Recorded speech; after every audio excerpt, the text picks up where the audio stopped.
Paz do Senhor, irmãos.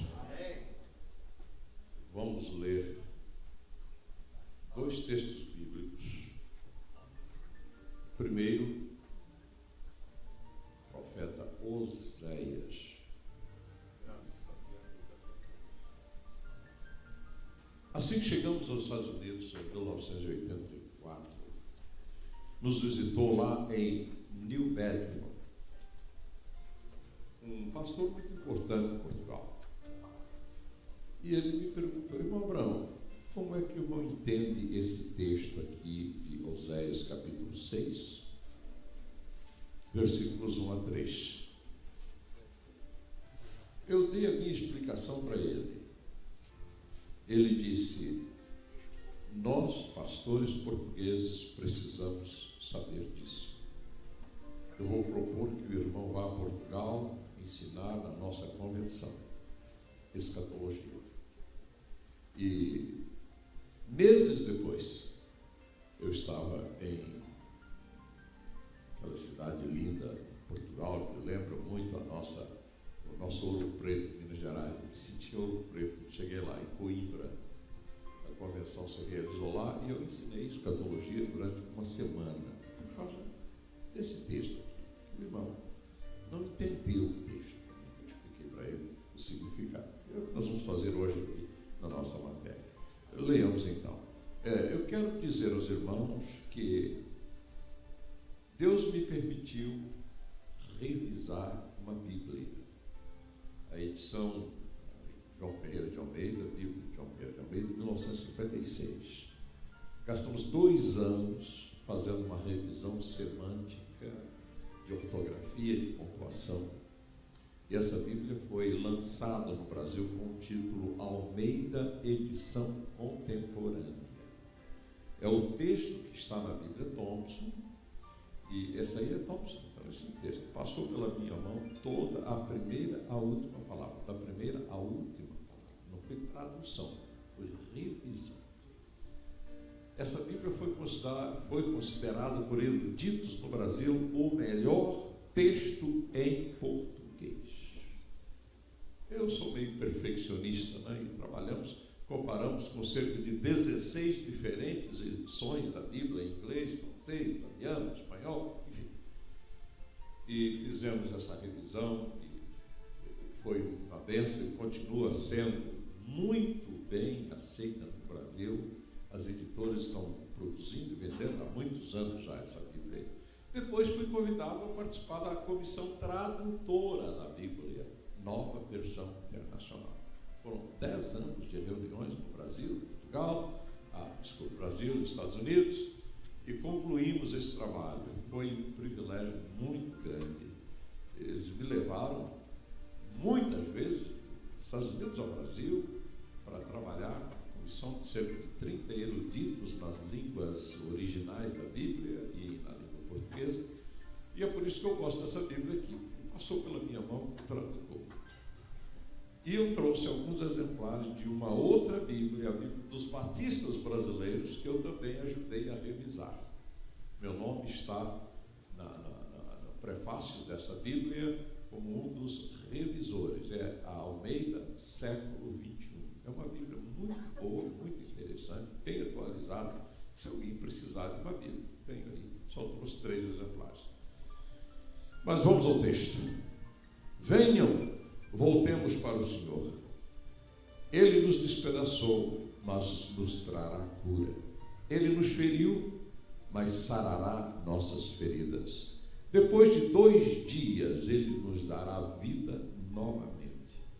Ao 3º dia nos restaurará, para que vivamos em sua presença.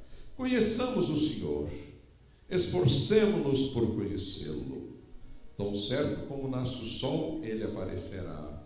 Virá para nós como as chuvas de inverno, como as chuvas de primavera que regam a terra. Aleluia. Amém. Isaías capítulo 21.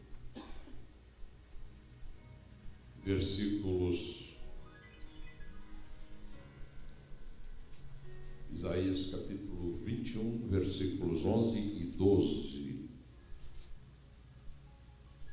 Advertência contra domar. Gente de Seir me pergunta: guarda, quanto ainda falta para acabar a noite? Guarda, quanto falta para acabar a noite? O guarda responde: logo chega o dia, mas a noite também vem.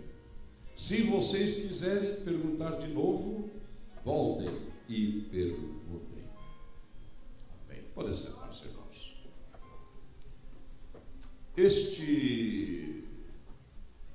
Esta mensagem eu costumo intitulá-la de Os 3 Dias de Deus.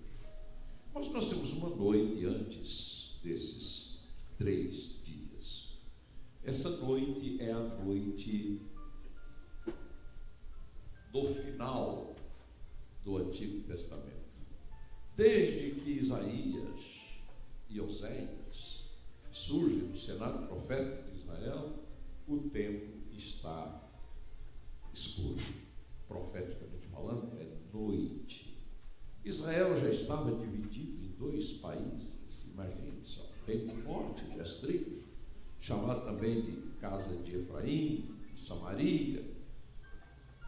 E no sul estava Judá e Benjamim, conhecido como reino de Judá. Havia, meus irmãos, muitos movimentos no mundo, movimentos internacionais. A política do mundo estava mudando.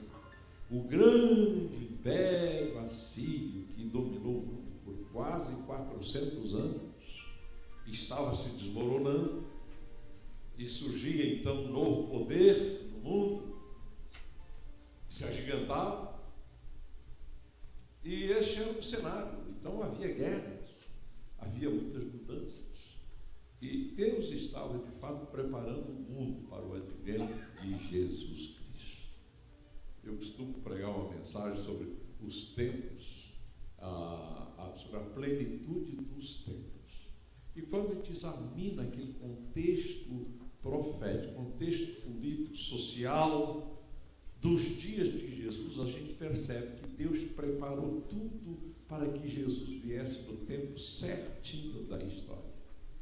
Vindo à plenitude dos tempos, Deus enviou seu Filho no tempo certo, porque Deus não faz nada fora do tempo nem fora da hora.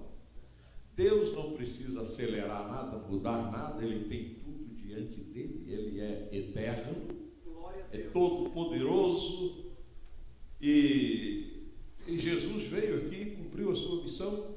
Meus irmãos, tudo que Ele fez, fez na hora certa. Muitas vezes ainda não é chegada a minha hora, não é nem dia, a hora, porque tudo aconteceu direitinho. E quando Ele chega a Jerusalém, depois de aclamado pelos peregrinos, bendito o Rei que veio em nome do Senhor, mas a cidade não recebeu. A elite, o governo israelense, as autoridades religiosas e políticas não receberam. Mas Ele chora sobre Jerusalém e diz: ó Jerusalém, Jerusalém, que matas os profetas e apedrejas os que te são enviados. Quantas vezes eu quis ajuntar os teus filhos, como a galinha junta os seus pintinhos debaixo das asas, mas tu não quiseste. Dias, porém, virão sobre ti, em que os teus inimigos te cercarão de trincheiras, e tu e os que dentro de ti estiverem morrerão, porque não conheceste este teu dia. Aquele era o dia certo que Jesus deveria entrar em Jerusalém e ser aclamado pela nação como o Rei bendito que vem em nome do Senhor. Mas a aclamação ficou apenas nos lábios dos peregrinos, da multidão que acompanhava Jesus, e a nação o rejeitou.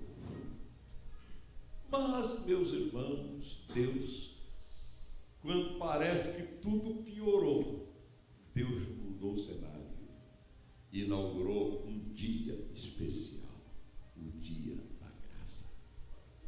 Jesus contou a parábola em Jerusalém, e estavam ali as autoridades todas, e as autoridades entenderam o que Jesus estava pregando. entenderam que Jesus falava deles. E Jesus disse, vocês nunca leram na Bíblia, que a pedra rejeitada pelos construtores tornou-se a pedra angular, a principal de esquina. E foi o Senhor que fez isto, e é algo estranho aos nossos olhos.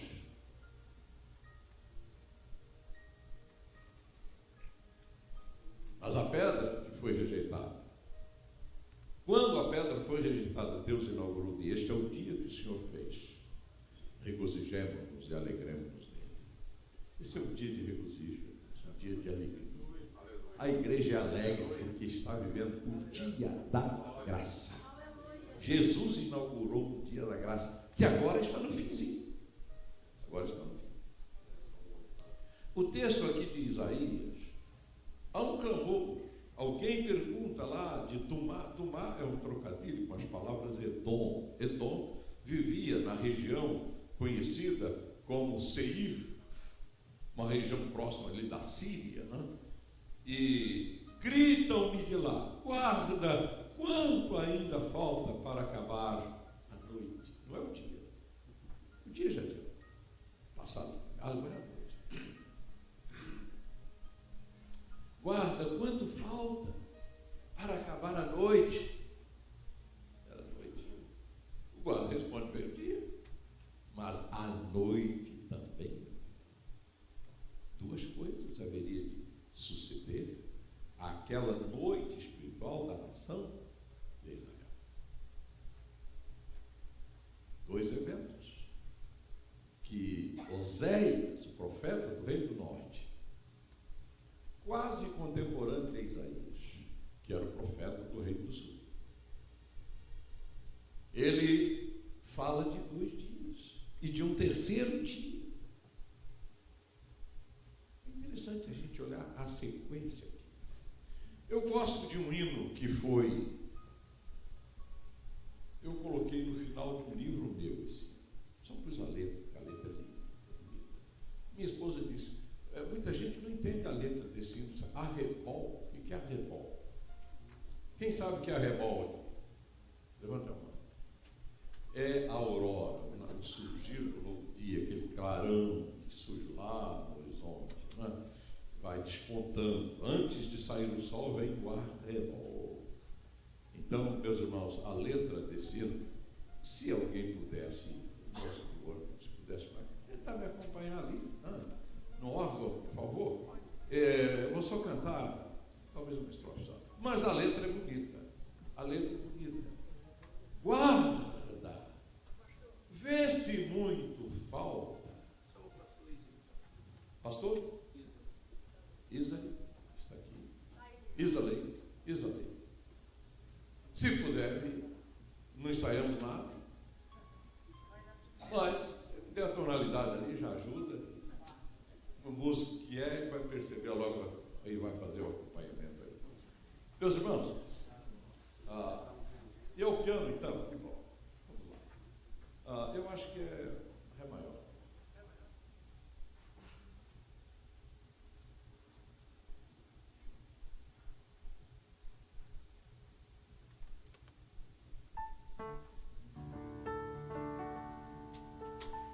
Guarda, vê se muito falta para o dia amanhecer.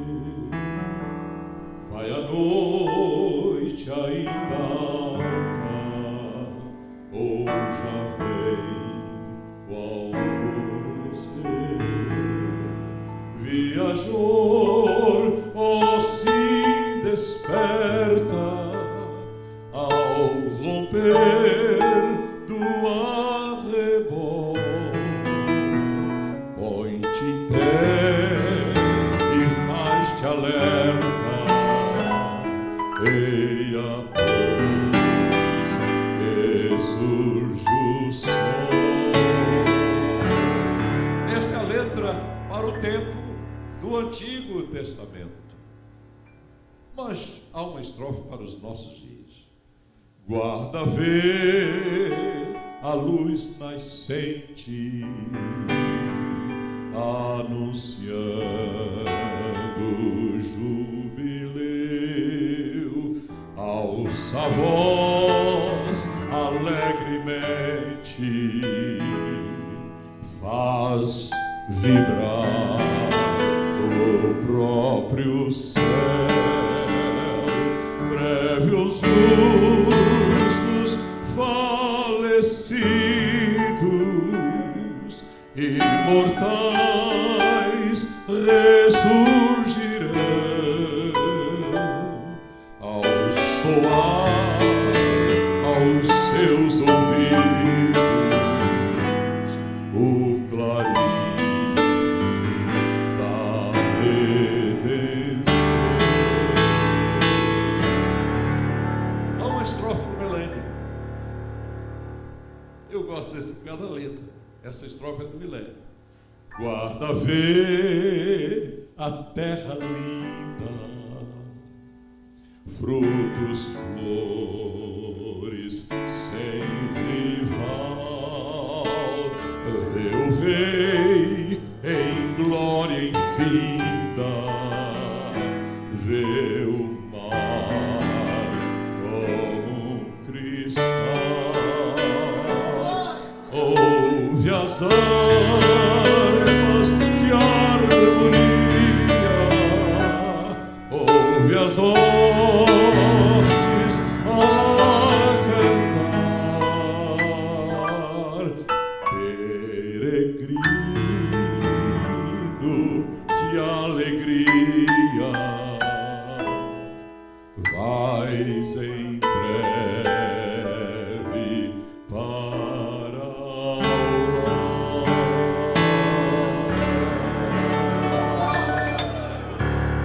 Muito obrigado, irmão Isalei. É difícil o nome dele, mas lembrei. Meus irmãos, a nossa esperança não está aqui, nesta terra. Glória a Deus. Estamos esperando o reino que virá, que é o nosso lar. Eu tinha um livrinho ali que já acabou, então não vou contar a história para vender o livro, que já acabou também, né? Não tem nenhum exemplar dele, o livro que eu falo do aconchego do reino, é um livro sobre o reino de Deus, que eu acho um assunto tão sublime, tão elevado. Jesus falou muito mais do reino de Deus do que na igreja. Na igreja ele falou muito pouco, mas o reino está em todos os evangelhos, as parábolas dele. O reino é muito mais amplo, maior do que a igreja. E nós somos os filhos do reino. A expressão filhos da igreja não existe na Bíblia, mas filhos do reino existe. Nós somos filhos do reino. E uma missionária na África, um casal de missionários, família 15, estava lá e servindo a Deus. E um garotinho que se converteu lá ajudava a família. E o Suzy, era um garotinho que ajudava ali, um africanozinho e tal, adoeceu. E não havia cura para ele. Então a irmã Florence, o nome dela, missionária, disse para o menino, ô Suzy, você vai chegar no céu antes de mim, mas vamos fazer um trato. Quando eu chegar no céu, você abre a porta do céu para mim? Ele disse que sim. Morreu. Décadas mais tarde, essa senhora estava morrendo de câncer no hospital na cidade de Canton, estado de Ohio, aqui nos Estados Unidos. E ao lado da cama, o médico percebeu que acabou todos os sinais vitais. Morreu. Do outro lado da cama estava o marido dela e o pastor. E quando o médico disse, parou tudo, todos os sinais, acabou, morreu, parou o coração, parou tudo. O pastor disse ao marido dela, irmão Kingsley, não deixe ela partir sem testemunho. E o marido chegou ao ouvido dela e disse, Florence. Ela abriu os olhos, não viu o médico, não viu o marido, não viu o pastor. Mas olhando para cima, com voz débil, ela disse, Suzy, abre a porta. cheguei em casa. Graças a Deus, estou em casa. E deitou, estava morto. Não é lindo isso? Coisa simples do Evangelho. O Evangelho é uma coisa maravilhosa. Uma coisa simples. Nós complicamos tudo, gente. E para o céu é a coisa mais linda que existe, a coisa mais fácil que tem. Estamos pisando, meus irmãos, o limiar do céu. Tudo muito próximo de nós. Mas o texto aqui de Oséias, ele diz o seguinte: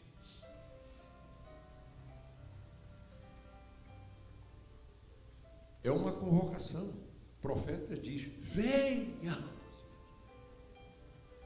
Neste verbo está o cumprimento da festa das trombetas. As trombetas soavam nos montes de Israel, convocando o povo para o culto solene. Vamos a Jerusalém, é hora de festa, é culto solene. E o povo ia, o povo vivia assim. O povo não tinha pressa, viagens, semanas de viagem para chegar a Jerusalém, mas vivia aquele povo camponês, povo rural. Isso acontecia. Pois bem, profeticamente, meus irmãos, a trombeta toca, convocando o povo para voltar para a sua terra.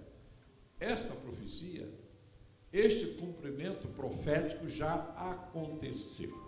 Não há nenhuma barreira para judeu voltar para a sua terra. Eles não voltam mais para lá porque tem que dar um tempo. Só de uma vez chegaram 1 milhão de judeus da Rússia. Você imagine acomodar 1 milhão de judeus? Tem que construir dezenas de cidades.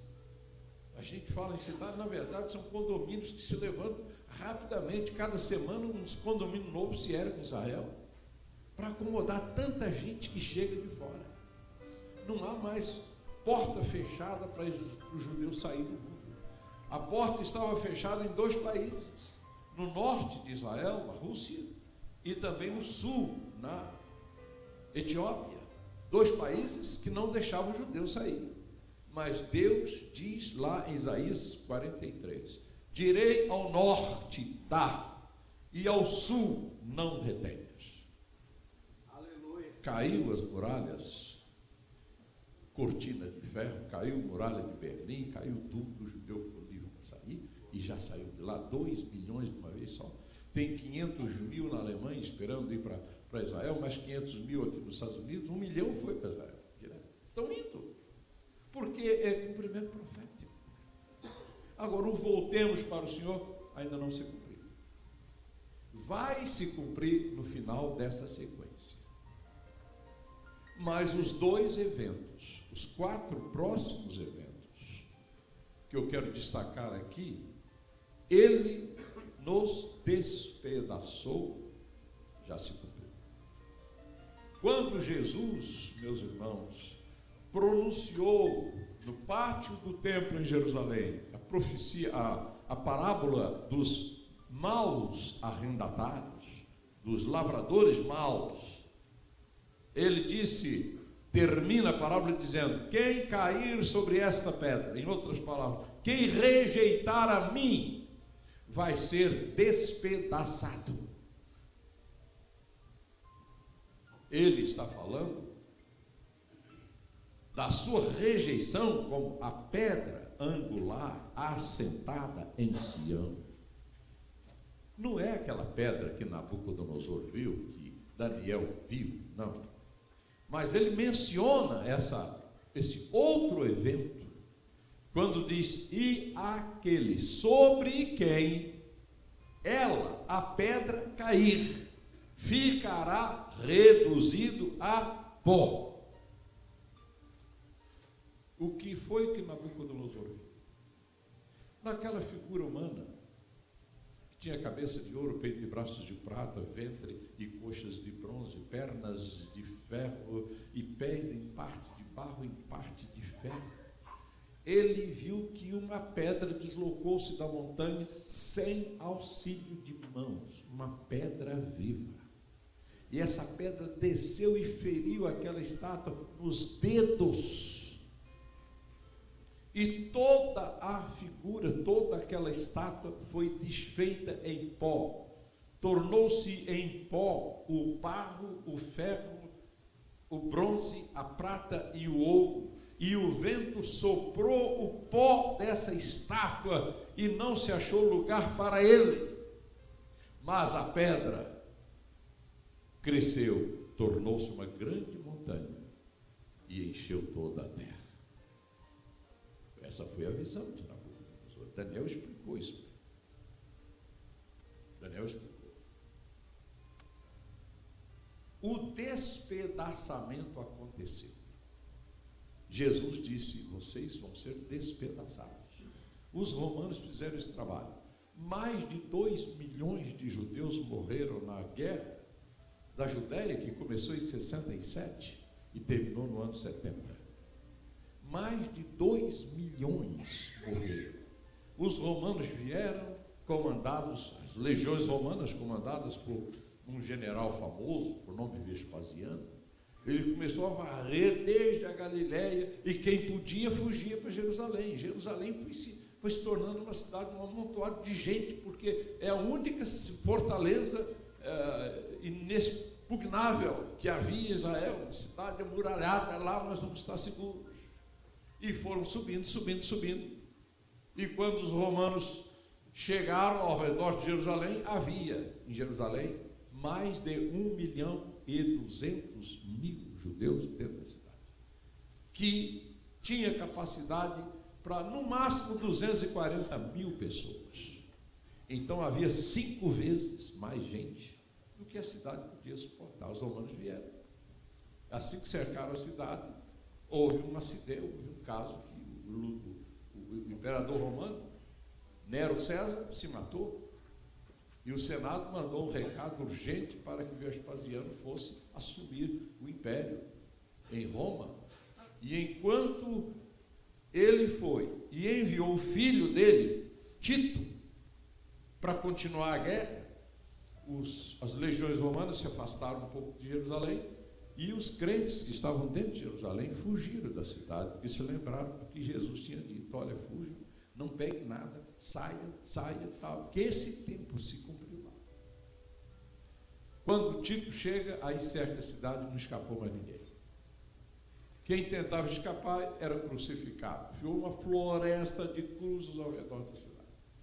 E ninguém mais podia escapar, porque também surgiu um boato de que a pessoa, antes de fugir, engolia alguma coisa. Havia, meus irmãos, a corrente, a notícia de que Jerusalém tinha muito dinheiro, uma cidade muito rica, muito ouro, templo, né? Forrado de ouro, tanta coisa, e que as pessoas, antes de fugir, engoliam alguma coisa assim, para recuperar mais tarde. Então, caía na mão dos soldados, abria o ventre dele à procura. Era uma morte terrível, aquela coisa toda. E a cidade, durante 5 meses, sofreu esse cerco terrível. Durante esse tempo, 600.000 cadáveres foram jogados para fora das muralhas, para tormento dos romanos que estavam lá. A fúria dos romanos era tão grande que havia ordens expressas de Vespasiano para que poupasse o templo. O templo era um patrimônio do Império Romano. Herodes trabalhou 46 anos reformando o templo. Era uma suntuosidade.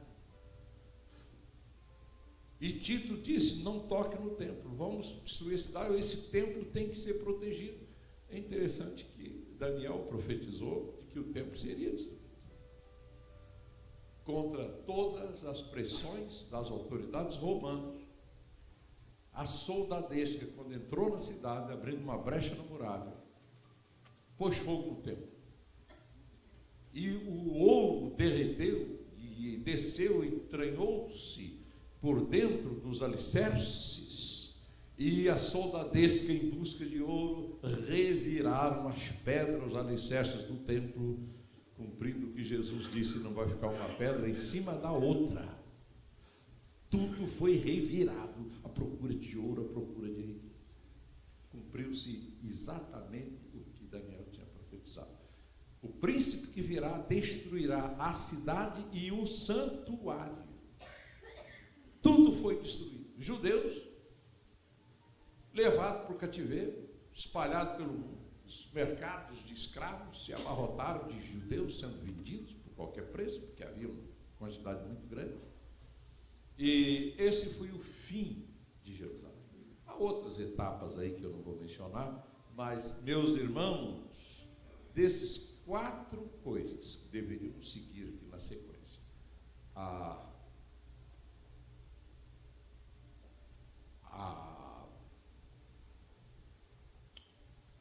partilha, a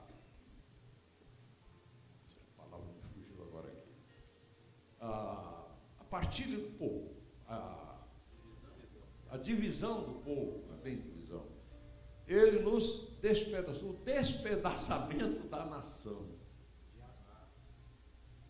aconteceu à risca, pedacinhos da nação por tudo quanto é parte do mundo. O Brasil tem colônia para israelense, Argentina, China, não ficou um país do mundo sem que tivesse alguns judeus lá, porque eles perderam a terra e ficaram espalhados pelo mundo. Agora estão voltando. Então, 2 destas 4 coisas já aconteceram: o despedaçamento e a cura do despedaçamento. Essas 2 coisas já aconteceram. As outras 2 coisas que estão aqui no versículo 2, versículo 1, ele nos feriu, mas sarará nossas feridas. Essas 2 coisas ainda não se cumpriram.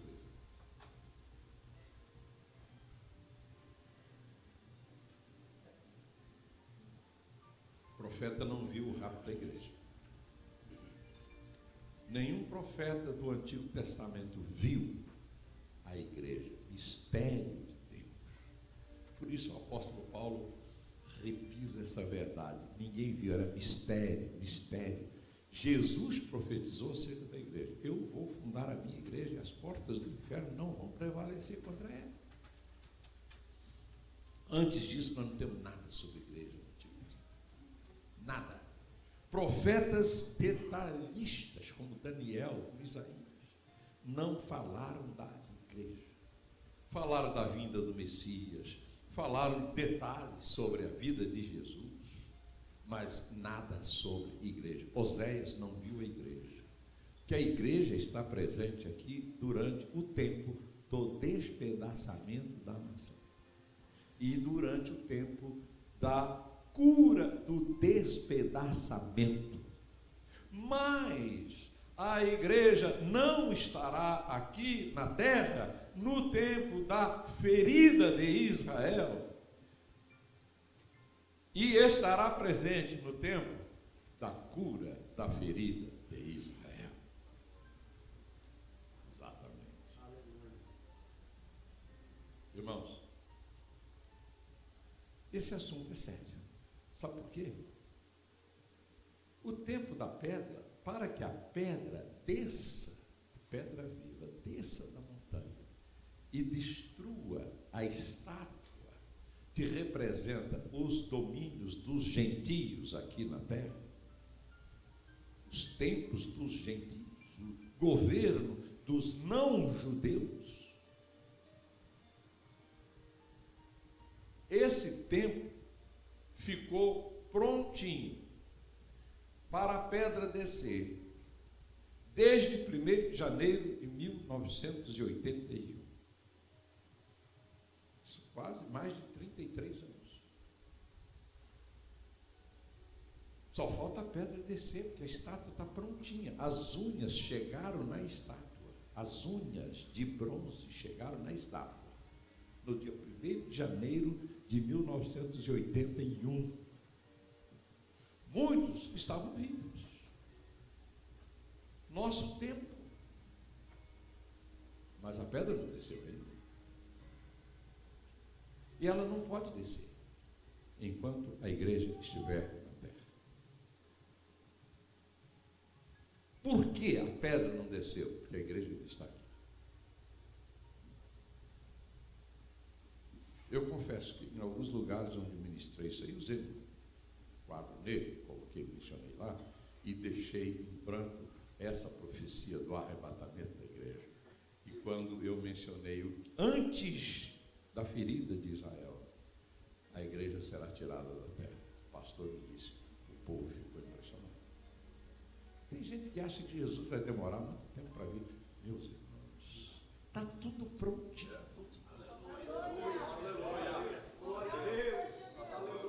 Não falta nada, nada, nada. Olha para os dias de Noé e olha para os nossos dias. Violência, matança, imoralidade. Meus irmãos, casamento de homem com homem, de mulher com mulher. Que é isso? O que é isso? O mundo nunca esteve nesse estado. Chegou a um ponto que não tem mais jeito. Deus vai castigar. A gente não vê isso. Tem muita gente que não está vendo isso. Eu olho para o Brasil, vejo notícia do Brasil, digo, o que é isso? A mão de Deus está pesando em cima daquela nação. É a nossa nação. Nós temos o dever de orar pela nossa pátria. Está entregue à violência. A violência está solta. Cada dia que se passa, morrem assassinadas 156 pessoas por dia no Brasil. Isso morre muito mais gente do que nas guerras que estão aí acontecendo no mundo. Porque o Brasil mergulhou nessa violência toda.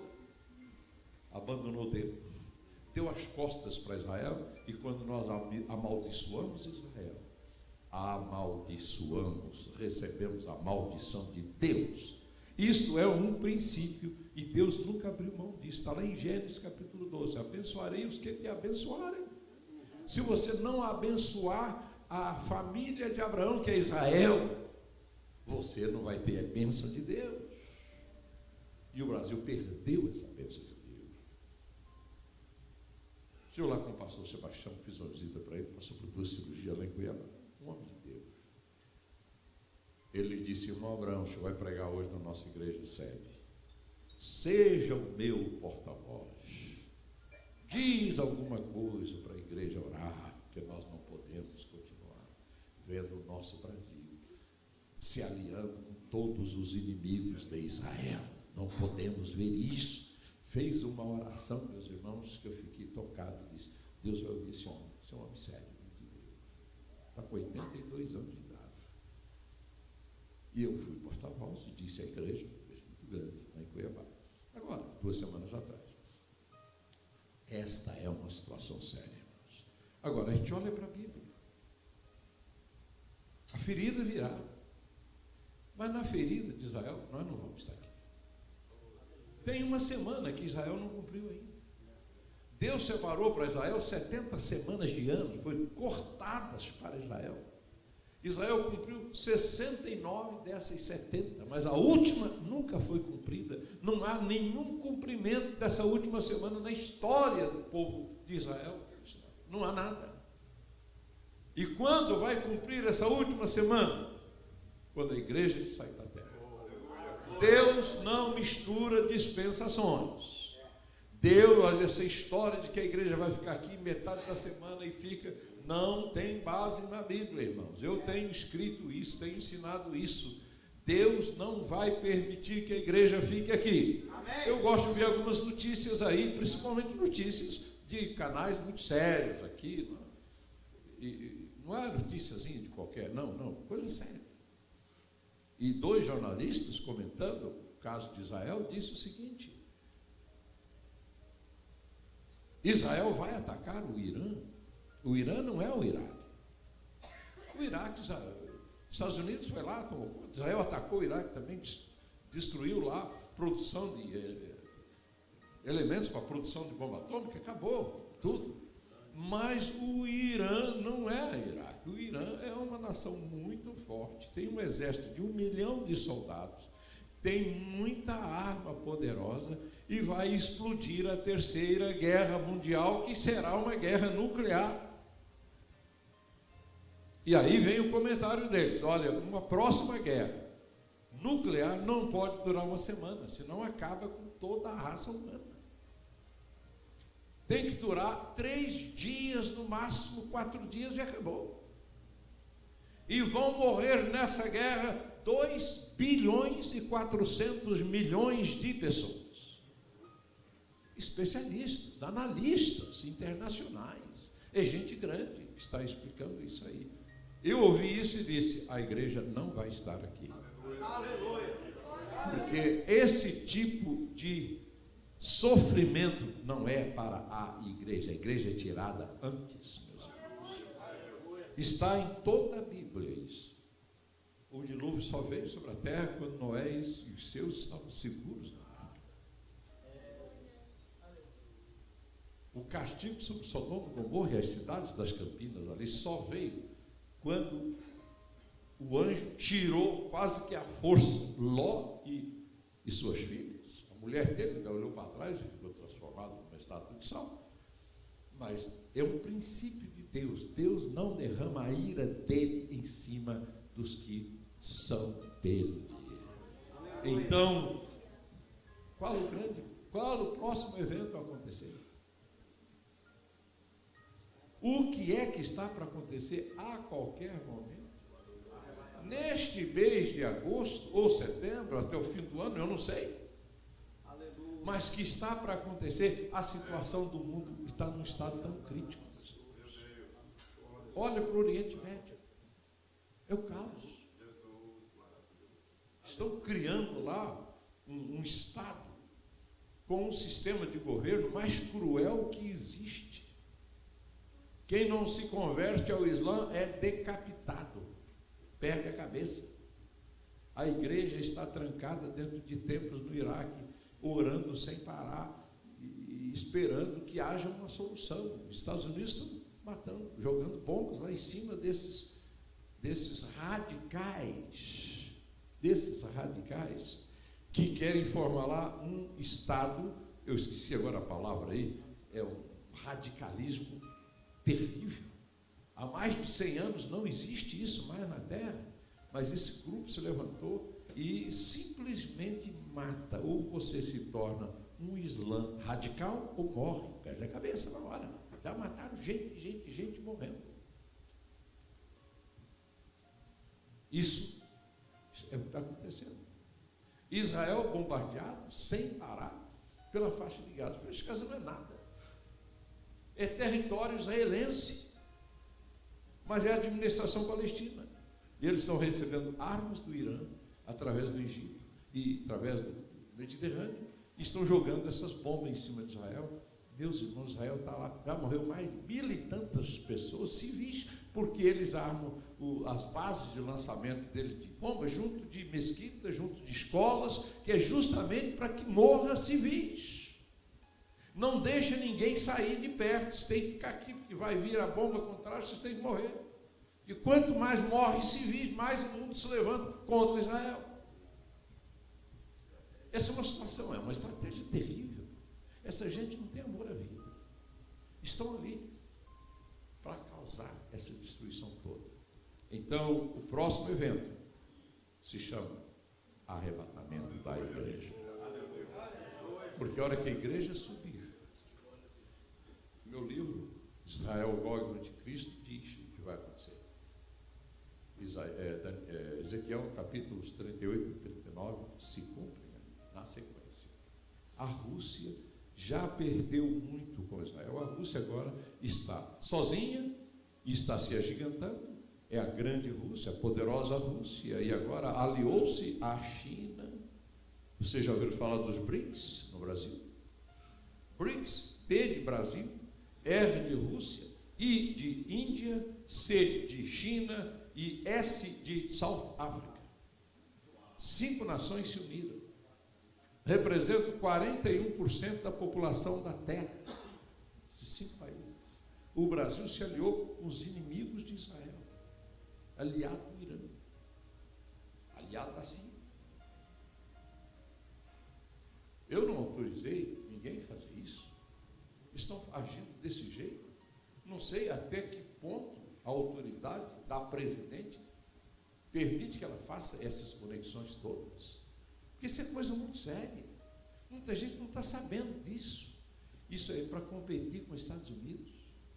Estão fundando um banco com 250 bilhões de dólares para competir com o Banco Mundial, com o FMI, que é para fazer que a economia americana vá a zero, que o dólar vá a zero. Isso é coisa séria. Nós que vivemos aqui vamos sentir o problema, está caminhando para isso. E esse grupo vai forçar o enfraquecimento de Israel, vai forçar o enfraquecimento de todos os aliados de Israel, para que Israel desapareça do mapa. Isso é que está para acontecer. Quero o fim de Israel. Mas a Bíblia diz que Israel vai ser ferido, mas Deus vai sarar a ferida de Israel. Como será essa cura da ferida? Aqui é uma coisa linda, irmãos. Eu não vou citar as passagens da Bíblia, mas é um assunto rico, rico, rico. A Bíblia diz que Jesus, no auge da ameaça de Israel desaparecer, quando 200 milhões de soldados sobem do Oriente para o grande Vale do Armagedon. Eu passei por lá muitas vezes. Aquilo impressiona pelo tamanho. Quando o Napoleão Bonaparte esteve lá no Alto Megido, ele olhou aquela planície e disse: todos os exércitos do mundo poderiam acampar-se aqui. Aquilo é uma planície imensa. Vai desde Haifa até o Jordão. É a única seção ali, aquela planície toda, que faz o caminho do mar, como está profetizado pelo profeta Isaías. O caminho do mar passa, desce, vem lá da Síria, descendo do norte, passa por Cafarnaum. Por que Jesus se estabeleceu em Cafarnaum? É ponto estratégico. Passava por Cafarnaum e descia caminho do mar, cruzava todinho aquela planície e descia beirando o Mediterrâneo rumo ao Egito. O Egito era a grande potência do sul e a Síria a grande potência do norte. Israel estava no meio, era caminho do mar. Pois bem, as nações vão se reunir ali para pôr um fim a Israel, porque não vai ser fácil destruir Israel. Israel tem um poderio imenso. O poderio militar de Israel é de assustar. Tem, numa base subterrânea, 400 Apaches, esse helicóptero gigante de guerra, equipado com equipamento israelense mais sofisticado e mais poderoso do que o equipamento americano. O helicóptero é americano, mas o equipamento foi mudado. Cada helicóptero desse tem um poder de destruir 40 tanques de guerra. São 400 helicópteros. Eles chamam isso de um enxame. O que é um enxame de abelha? Vocês já viram isso? Quando... Imagine isso sair debaixo da terra. Quem é que para diante disso? É por isso que as nações todas estarão lá para acabar com Israel. Mas aí, Jesus desce do céu. Aleluia. Com poder e grande glória. E ele virá acompanhado da sua igreja. Nós desceremos no Monte das Oliveiras. E quando Jesus colocar os pés no Monte das Oliveiras, o monte vai partir em cima assim, ó.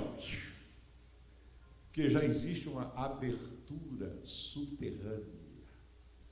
Eu peguei a minha Bíblia de estudo King James, em inglês, está lá a nota de rodapé. Geólogos descobriram uma fenda subterrânea na seção sul do Monte das Oliveiras, bem em frente de Jerusalém, aquele lugar onde todo mundo vai lá, para ali para ver a cidade, ver o templo, pois ali de baixo já está aberto, só falta abrir em cima.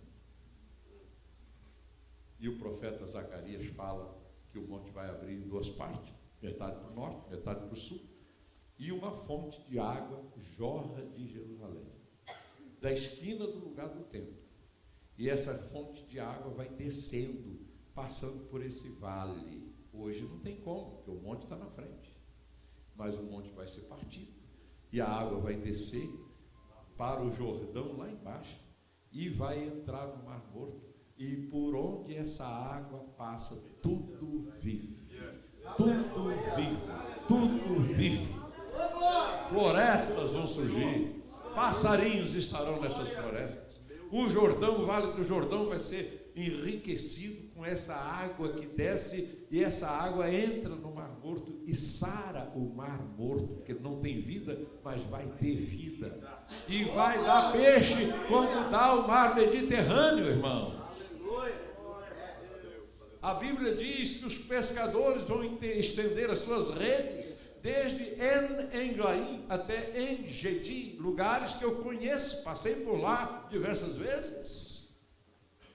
Agora, o que está acontecendo ao redor do Mar Morto é outro mistério. As águas que chovem, porque a água desce pelos penhascos ali, só tem areia e pedra. E essas águas não chegam ao Mar Morto. Bem próximo do Mar Morto, abre-se lagos de 30 metros de circunferência por 7 de profundidade média, de água doce, água potável, onde só tem sal e pedra. Por que não entra no Mar Morto? Porque está esperando o rio que vai descer de Jerusalém, e já está uma preparação ali. É proibido caminhar ao redor do Mar Morto. Você passa de longe, não dá para aquilo. Pode abrir de repente debaixo dos seus pés e você afundar. Já caiu o carro, desapareceu lá. Essas águas não avançam para o Mar Morto, fica perto, mas não entram no Mar Morto, estão paradas ali, lagos de água doce. É um sinal de Deus de que nós estamos prestes ao início do terceiro dia. O segundo dia é o dia da ira. É o dia em que Israel vai sofrer a ferida e nós vamos assistir à cura dessa ferida, porque desceremos com Jesus e a nação de Israel vai se arrepender, um arrependimento tão profundo, meus irmãos, que cada família vai chorar no seu canto. Não vai ser um choro coletivo. Cada família vai começar a chorar, verão aquele a quem transpassaram. E Jesus veio, como José no Egito, no auge do desespero dos seus irmãos, não sabia o que fazer. Não, tá, vai ficar aqui. Não, o moço tem que ficar aqui. Não, ele levou a taça, tem que ficar. E o desespero em Judá, e faz aquele discurso tremendo. Oh, se esse moço não for, o mais velho já morreu, já desapareceu. Se esse moço não for, o nosso pai vai descer à sepultura, vai morrer. Ele está pegado, o coração dele está pegado. Deixa que eu fique aqui, no lugar do moço. Mas Israel e José aguentou firme, chegou a um ponto que não aguentou mais. Ele deu um grito na língua dos egípcios. Até ali ele não falava nada de hebraico nenhum. Os judeus não faziam a menor ideia de que esse homem faz tudo certinho, conhece a nossa família, mas quem é ele?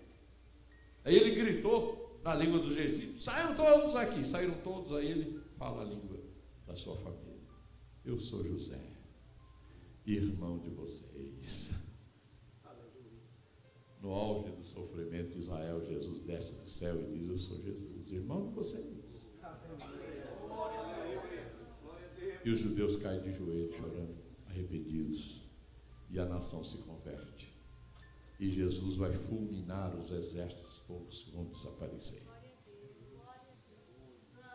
As duas bestas vão ser lançadas vivas no lago de fogo.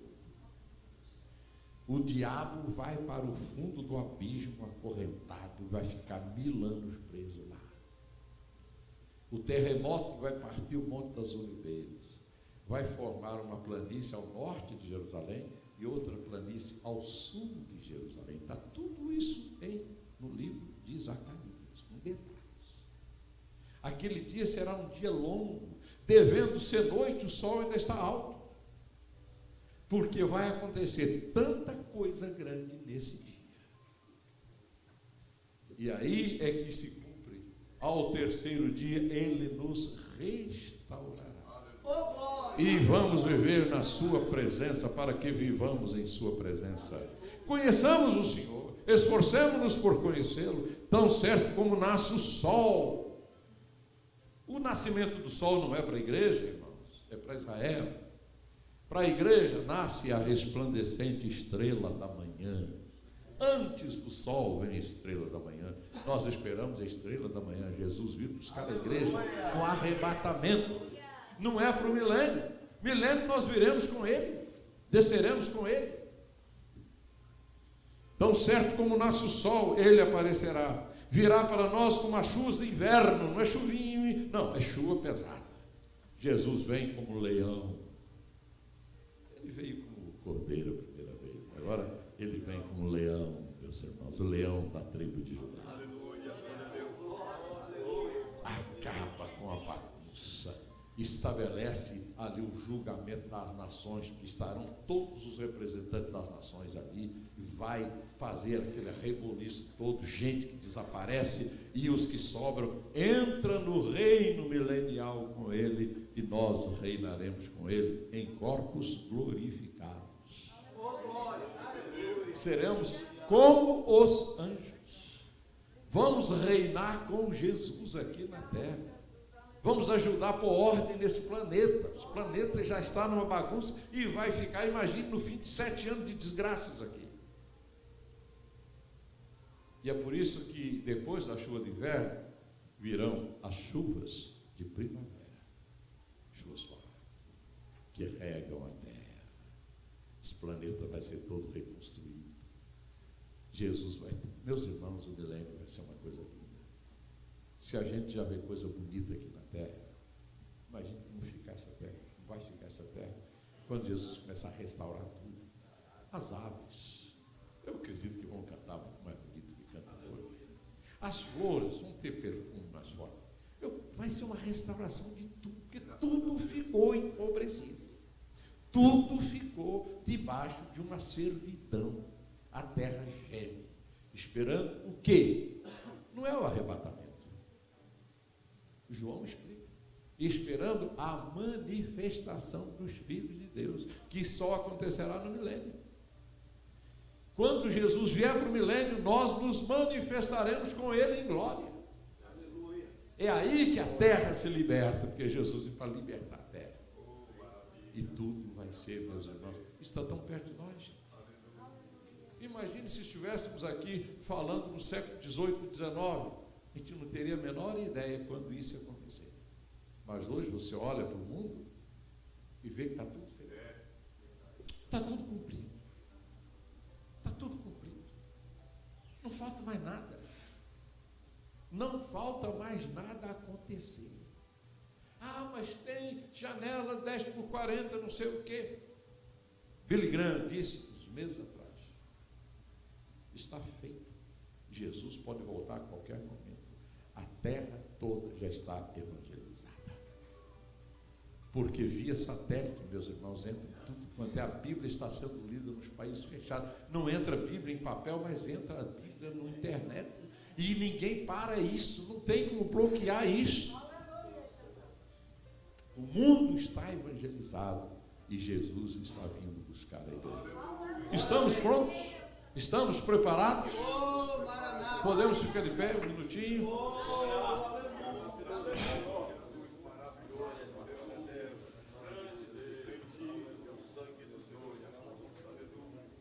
Posso cantar mais um hino? Cadê o nosso? Por favor. Agora é Lá maior, por favor. Eu acho que o hino é conhecido, não é? O hino é conhecido.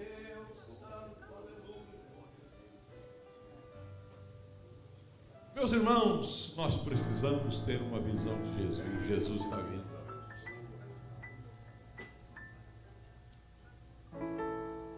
Lá maior.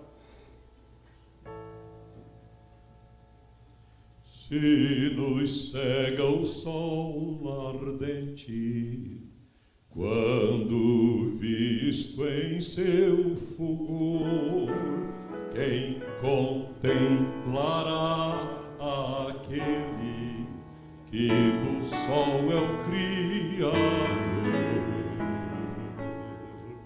Patriarcas nem profetas o poderão avistar, nem Adão chegou a vê-lo mesmo de pecar. Se sabe a segunda, pode colocar aí. Luz pra qual o sol é trevas, quem pode contemplar nossos olhos nus humanos não te podem enganar. Fogo em cima da arca santa, sarça ardente e no Sinai, são figuras só da glória do Senhor do eterno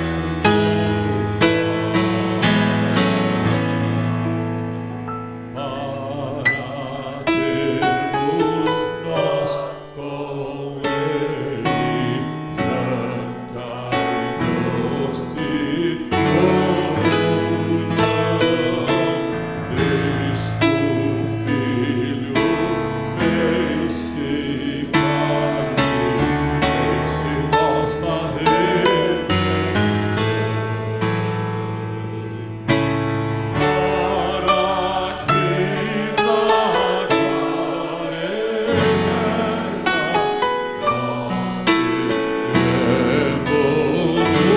sem véu. Cristo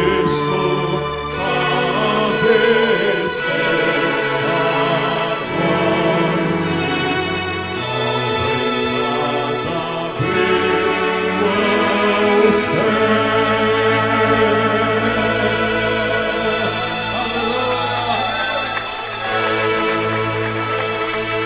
Alguém aqui que não está se sentindo preparado para o rapto da igreja, sai do seu lugar e venha buscar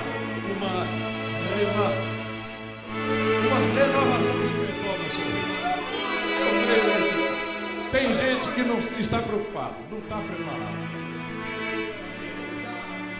Jesus pode vir a qualquer momento. Como é que está essa coisa? Aleluia, aleluia, aleluia. Se há alguém aqui que não se sente preparado para o rapto da igreja, venha buscar aqui uma renovação espiritual. Não continue despreparado. Venha buscar uma restauração. Aleluia, aleluia, aleluia. Jesus é o restaurador, meus irmãos.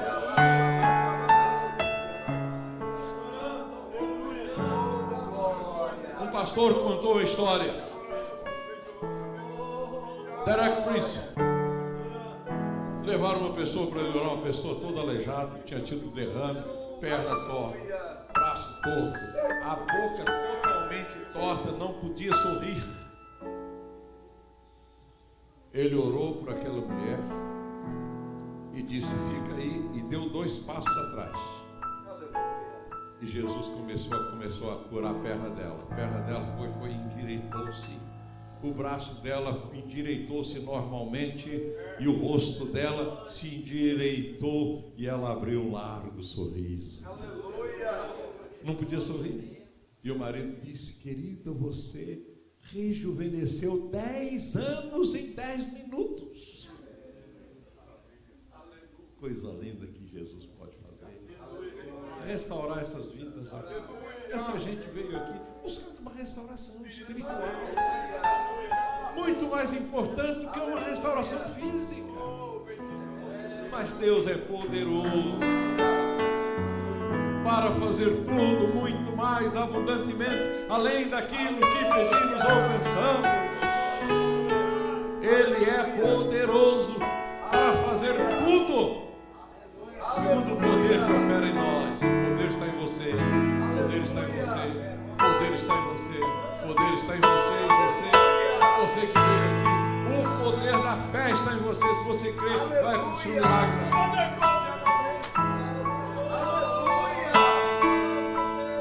Quero convidar os irmãos irmãos que estendam as mãos, vamos orar por essas pessoas.